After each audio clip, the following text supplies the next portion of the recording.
like certain ministries. I'm not going to like go through ministries that I think, he's talking about, or I probably could, but I think this would be much more helpful to just think through this question. Ministries that you're donating to, or pastors that you're listening to from ministries. So we're really talking parachurches here, not just churches, but parachurch ministries. What resources have they put out on this issue? And number two, what names have they named and gone after? Those are the two questions I want you to ask yourself. What resources have they put out? So books, resources for Sunday school or small groups on this issue about social justice gospel, on relationship of church and state, on, I don't know, have they tried to approach the COVID stuff, approach the issue, the Black Lives Matter issue? Are they putting stuff out on this? And I talked last week about, I said, look, Bodie Bacham is having a book come out, but why has it taken so long? Why the delay? I mean, 3 years ago, I thought apologists are going to have a field day with this, and there was nothing.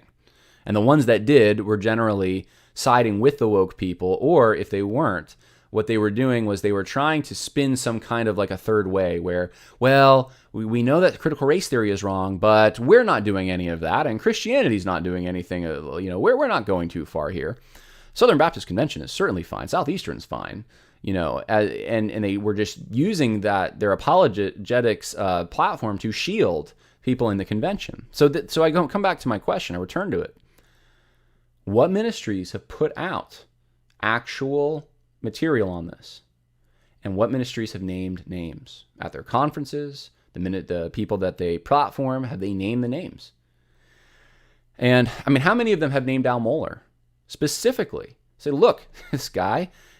Let me off the top of my head. Let me just give you a few things, right? Al Mohler, right? This is just off the top of my head. I could probably mention much more.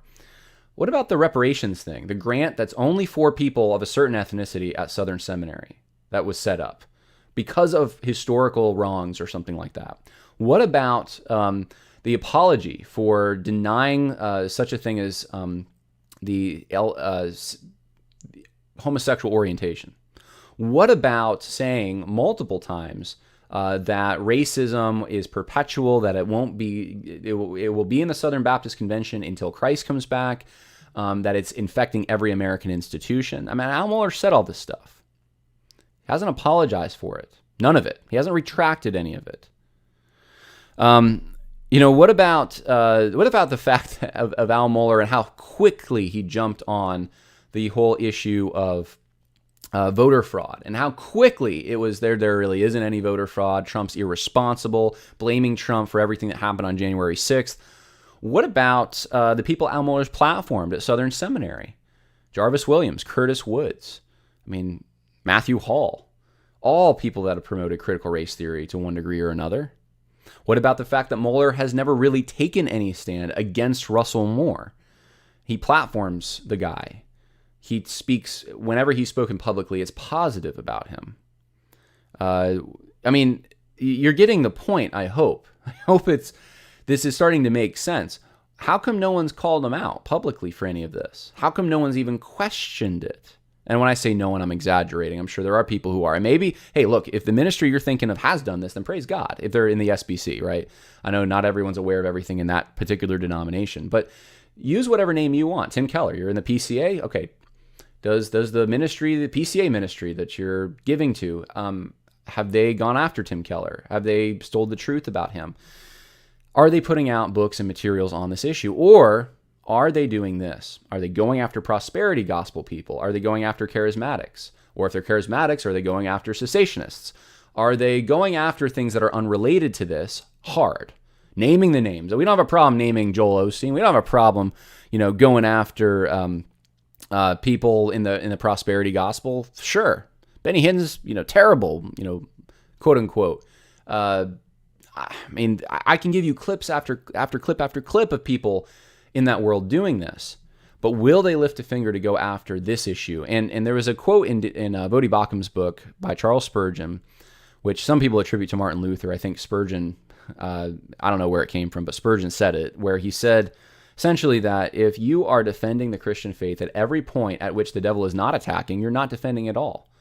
You have to defend it at the point in which the devil's attacking. And it's perfectly fine to go after the prosperity gospel. We have to.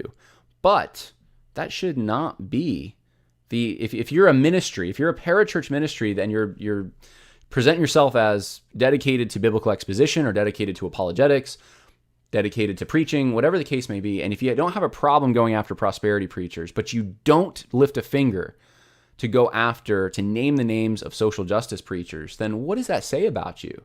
Where are you? The church needs men. The churches are being split and ravaged over this. There's so many churchless people out there as a result. I'm just challenging you, think about this. Think hard about it. Call the ministries you're donating to. Ask them, hey, where's your resources on this? I was wondering, you're in the SBC and you're an SBC ministry, where have you called out Russell Moore?